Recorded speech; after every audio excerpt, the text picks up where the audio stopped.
কাঁপে।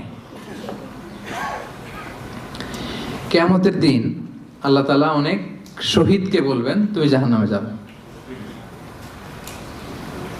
সে বলবে আল্লাহ আমি জাহান্নামে যাব, আমি তো রক্ত দিয়েছি তোমার জন্য, লিইলাই কালিমাতিল্লাহ,